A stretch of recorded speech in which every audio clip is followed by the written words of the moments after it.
successful winning program, our scouting program, the Natchez Grace Council. I know that there are a lot of worthwhile organizations and charities and programs that fight for our support. When you think of those organizations, might I suggest that you give scouting a strong consideration. I think it's one of the best investments we as businessmen and women can make in our future. In my opinion, the many, many scouts from years past, as I look around this room once again, and around the board tables, and around the many charitable committees in our community, scouts seem to be the many valuable members and leaders on the front line in many of our businesses and organizations. Before I introduce Keerthin here shortly, I want to offer you a chance to support our Natchez Grace Councils. If you feel the scouting spirit tonight, pardon me if it feels like I've been preaching tonight, but I do hope you feel the spirit of scouting. If not, you certainly will here very shortly. I sincerely thank those of you who have sponsored this event and have already pledged your support for our council. Those of you who have not had that opportunity can do so now by filling out one of the pledge cards. You've got them around your table there. Pull out one of those, and if you may, fill it out tonight and put it in an envelope and leave it on the table. We'll gather those before we leave. Now let's get on to the program. Hearing from Keerthin. This is an incredible young man. Keerthin is a senior at Oxford High School and has received and has achieved Scout's highest award, the rank of Eagle Scout. He has earned 101 merit badges.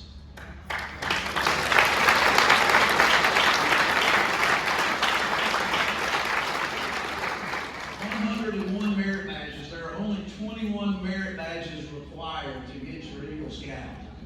I met Keerthin and his family back in the back just a few moments ago, and I got to looking, and it kind of made me think about flying on an airplane, the seatbelt extender. I don't know if he's got a sash extender, but it is completely full. I don't think you can get another one, Keerthin. But what an incredible feat. Keerthin created a flag retirement box, drop box, the first of its kind for Oxford, as his Eagle Scout project to respectfully retire old flags, which involves 770 plus service hours. 770 plus service hours.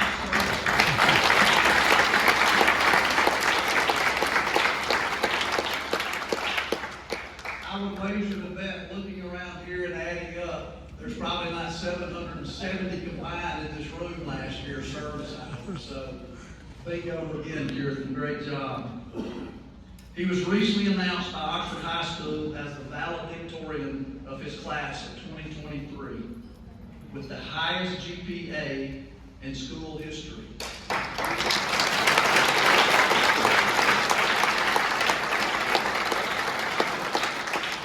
4.76 out of 4. I don't know how you do that. But anyway, he was just talking, we were meeting with his parents earlier, and he's shooting for a 4.0 before he gets out in the spring.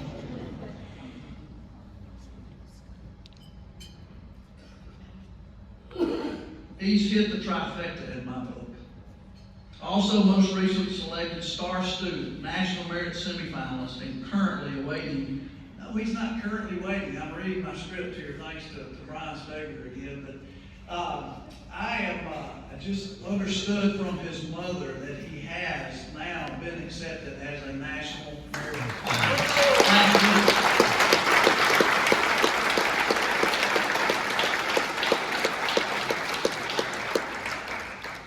There is a nice bio on Keerthin in the dinner brochure that I would highly recommend you each to pull out and read, as this young man is definitely going places. And it's what I would call a servant leader among his peers. His Boy Scout experience and achievements culminated in being selected out of 2.2 million scouts to present the annual report to the nation for 2019. As part of the 2019 report to the nation delegation, he presented the official Boy Scouts of America report to then President Donald Trump and was able to meet with other top leaders from around the nation. Friends, I think when we all look back on this night in the future and say, I remember when Keerthin spoke at our 2023 Friends of Scouting Distinguished Citizens Dinner.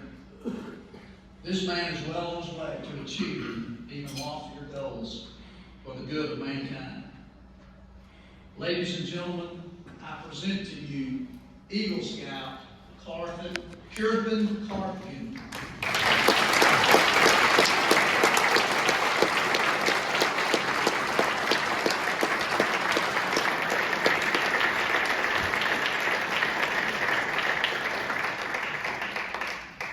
Hi everyone, thank you Mr. Gregg for the amazing introduction.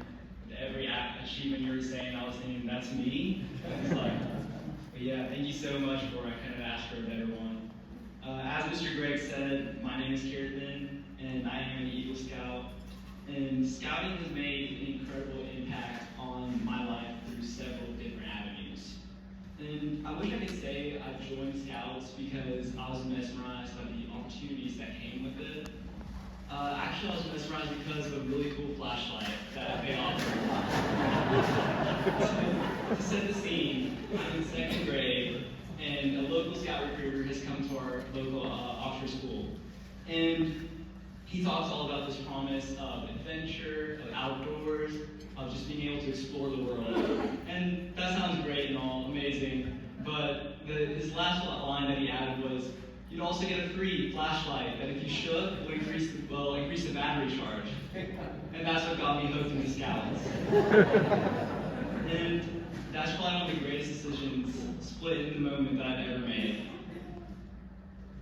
So today I'd like to present to you how Scouting has made an impact on me and how that's allowed me to make an impact on my community, and why Scouting is so important in today's day and age. So in short, I'd like to present my Scouting journey. Mr. John, please. Thank you. So in Scouts, as I'm sure many of you know, we have the opportunity to achieve merit badges.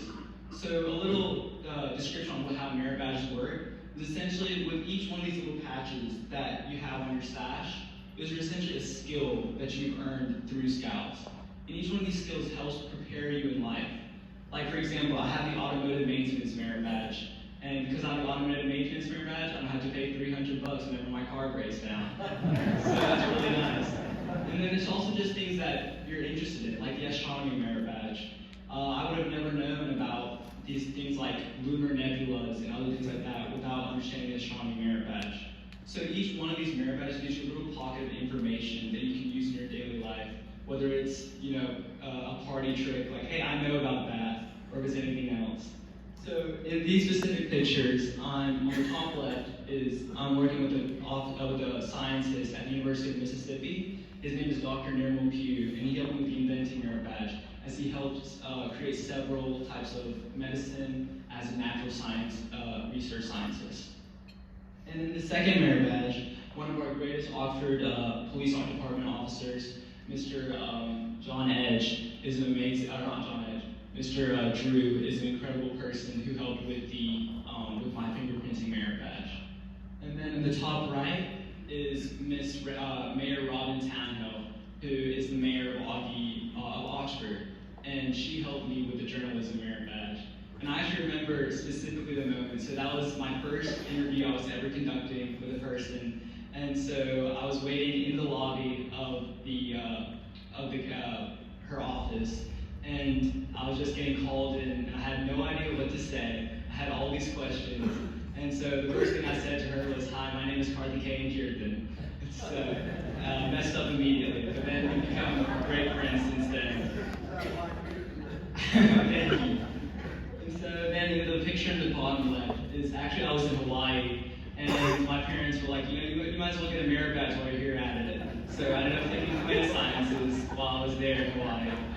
There's each one of those parts with every moment that I have, whether it's on vacation or whether it's at school, there's always a merit badge memory that comes back with it. Should on, please? Thank you so much. And so a lot of things that we do in Scouts overall, a lot of it comes with service. So service is something we try to ingrain in our Scouts at a young age, and that's because a big idea of Scouts is giving back to our community. It's about helping our society improve and grow in a way better than it was before. And you can see that a lot in Scouts, and even the tiniest things, like we have a concept called leave no trace. The leave no trace essentially means whenever you go to a campsite and you see all the trash on the ground and things like that, you want to pick it up and leave that place better than you found it. So that's kind of what we like to do with society as a whole. Leave society better than when you originally took part in it, because we want to leave a lasting impression on our community. And so in these pictures, and you can see I'm taking part in several different service activities. I like to particularly take note of the one on bottom left. So I took part in a program called Feed the Hunger. And I'm not sure how many of you have heard of it, but it's essentially a program where it's 100, 200, maybe 300 different individuals that create an assembly line where they try to create food packets for impoverished individuals in poverty countries, like in some countries in Africa or the Middle East. And so it's just a really cool experience overall, because you get to see 300 different people, different lives, different backgrounds all come together for the benefit of others, for the benefits of people we've never met before. And so that kind of brings back how good people can be whenever they set their mind on something. Thank you, Mr. Dawn. Mr. Dawn is the guy with the PowerPoint today, so he's my main dude right there. And so I'd like to also take some time to talk about the Order of the Arrow. And just by the fact that it's an incredible name, like imagine being able to say, I'm part of the Order of the Arrow. That just sounds cool to say. But also I've talked a little bit about leadership and service and independence, and Mr. Gregg has as well. Order of the Arrow basically takes all that to the next level. We have things that I'm not exactly allowed to disclose as part of the Order of the Arrow, but there's things called ordeals, which is an entire ordeal. And it's basically these like campouts that you have to go on where you're basically stripped into your basic needs, having to go through. It's like the Marines, but Boy Scout version. But this is what teaches us same method and see how it turns out. And that's what I did. And then this project gained lots of awards at the regional and state level. So at the regional level, I had 7 different awards at a sweepstakes at the regional fair. And then at the state fair, I had the best of fair in 8th grade, which should not be possible because you're only allowed to get best of fair if you're in high school. So I beat the system. And so because of that, I was also allowed to go to the international fair, and I was placed as a finalist there. And so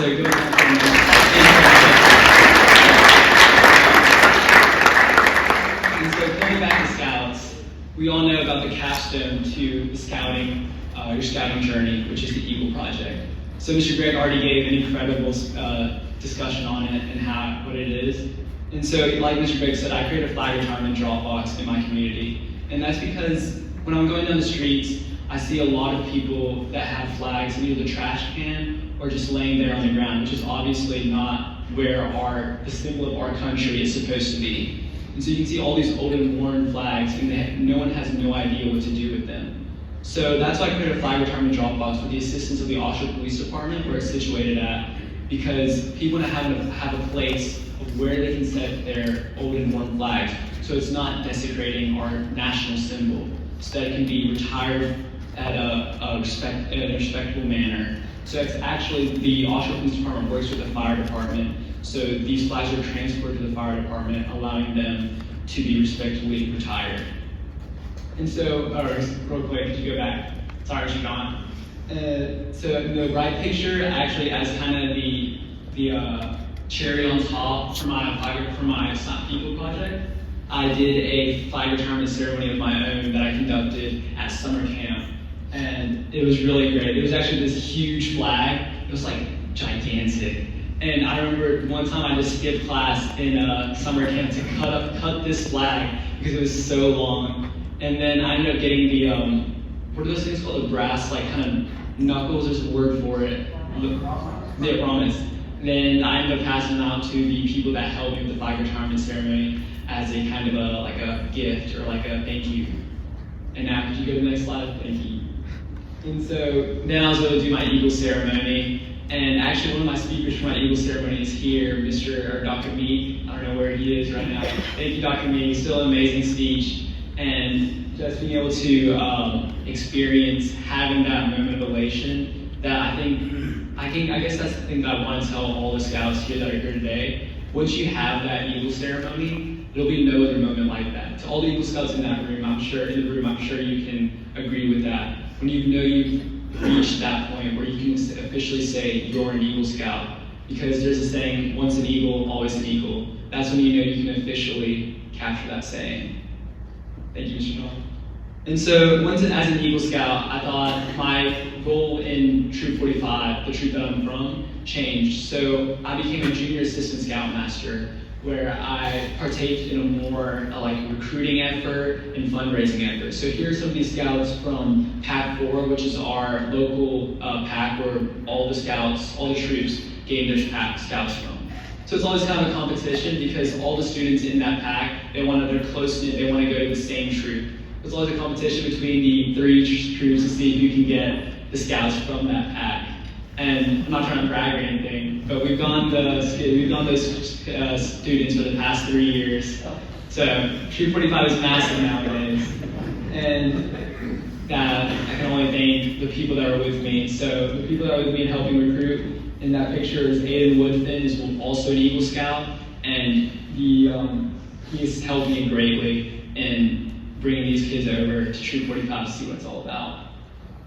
Can you go to the next slide, please? And so I thought that was the end of my scouting career. I'd essentially reached the top. I got into Eagle Scout, and I was more of a servant leader position in the troop. But something was still tugging on my sleeve, and that was report to the nation. And every time I talk about it, all the memories start flooding back again, just being able to relive those moments. And it's almost indescribable what that experience was like. So some of you might have heard of a website called Brian on Scouting. It was very helpful to me whenever I needed help on merit badges or help on things of that nature. And so the guy on the top right is actually Brian, kind of like a celebrity to me whenever I was a young scout, so it was amazing to meet him and have an interview with him. And so in the bottom left is our Report to the Nation delegation. So I should explain what Report to the Nation is. So when the Boy Scouts was originally chartered, it was chartered by the government, and they required an annual report by Boy Scout Association in order to decide whether it should be chartered for the next year. And so eventually the Boy Scouts left the government banner, but as tradition, we still hold an annual report where we meet with the top leaders of the country, such as the President, Speaker of the House, and Senate Majority Leader. And so in this picture, I've presented the Report to the Nation to Miss Nancy Pelosi, the Speaker of the House at that point, and then President Trump. And so it was just an incredible experience to meet President Trump. If I'm trying to paint the picture here, so I'm in the Oval Office, and my hands are shaking. I have no idea what I'm about to expect. And everyone failed to inform me that there's actually a secret door within the Oval Office. So we're all just behind the desk waiting for the president to show up. And then all of a sudden, I'm just like doing something on the Resolute desk. I'm just like scratching at the surface, super scared and nervous. And then all of a sudden I hear a door open when it's not even a door, it's a painted wall. That's a door in disguise. And it's the president walking through. And just like the awe and the fear almost. Like, this is the most powerful man in the world. And he's right there in front of you. He's also really tall. And it's just an amazing moment to meet him. And then he just like shakes each one of our hands and sits down at the Resolute. And it was also an incredible experience because the entire time that I was in DC, I've been kind of like joking to my fellow delegates that my eventual career aspiration is to become president. And so he asked at one point has an aspiration in politics or in sitting in this seat at one point. So everyone kind of just like looked at me, and then President Trump saw that, and he was like, "Oh, so you're trying to take my seat, huh?" And it was just an interesting moment. But yeah, and then I also got to meet Nancy Pelosi in her chambers, and it was an amazing moment. And so here you can see I met with Trent Kelly, who is our congressman, and then Roger Wicker, who's our senator. And then I was able to meet with General John W. Raymond, which is really cool. So General John W. Raymond is the first commander of the Space Force. So some of you might have heard of the Space Force. It's the new it's the new military division in the government. And so it's really cool to know that he's the first. And it was also, he was in the office with Trent Kelly whenever I met him. It was really cool because we were supposed to meet him, but we weren't able to get a meeting with him, but we were able to get a meeting with the president. So it was even more hard to get a meeting with. And he had just made a new batch of challenge coins. So some of you might know what challenge coins are. They're a huge thing in DC, where each influential person you meet, they kind of give you a challenge coin, which is like a token of appreciation almost. He had made his first new batch of challenge coins, and I was the first one to receive it, which is an amazing feeling. And so then in the bottom left, I was going to meet with Mitch McConnell, who's the Senate Majority Leader at the time, and he told us all about how we're the leaders of the future, and basically reiterating the Scouts slogan, reiterating what it means to be a Scout, to become a leader. And so once I came back from this trip, I was promoted to a further leadership position where I became basically an advisor to the troop. So I was an advisor to the senior patrol leader and the assistant senior patrol leader in helping the troop run more smoothly while the leaders kind of took a backstage. And so I was able to, so that in the top right is Mr. Chuck, who's my scoutmaster at the time, and he's the one presenting me this new position. And then in the middle is my lovely family in the back. They're with me in the picture. And then in the left is actually our senator from my local area, which is Nicole Boyd. So after coming back from the DC trip, I was officially recognized by the Mississippi Senate with my name described in the record book. And so I was able to use the things I gained with Scouts in further endeavors, such as Boyd State. I was able to meet with the Senator Mahai Smith and with the Boyd State Director. And so finally, the leadership impact is what I'm trying to get at with Scouts. And so here I'm meeting with Senator Trent Lott. So I was able to meet him through the Lott Leadership Program, which is a program that's creating new leaders in Ole Miss. So it's a program for rising seniors where they could partake in several different classes, such as speech and politics. And in the end, we go to Jackson and we talk with former Senator Trent Lott. And I was also, in further leadership positions, I'm a part of the student ambassador for the Secretary of State. So here I am meeting with him in the middle picture. And then I'm also, since I'm an Oxford native, Ole Miss is obviously my hometown, and that's the Chancellor Glenn Boyce of Ole Miss. Sorry to all the Mississippi State people, but Ole Miss is better, obviously. And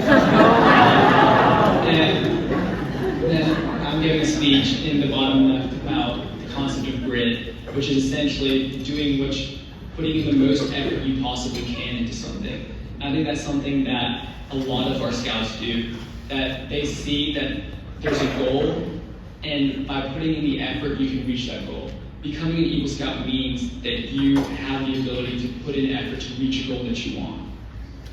And I think that's the last slide. So I think to wrap it up in a bow, what I'm trying to get at is I talk about all this to say, I'm not special. I want to get that, I want to emphasize that I'm not special. Every Scout has the potential to reach this and the potential to reach greater than this. And that all starts with your support. Each and every one of you are the ones that start each Scout's story, that invest in them.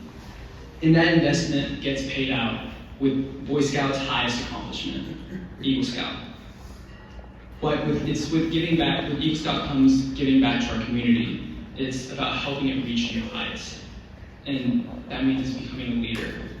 That's what your support means to us. It's creating leaders in our community to help give back to our community and help it reach new heights.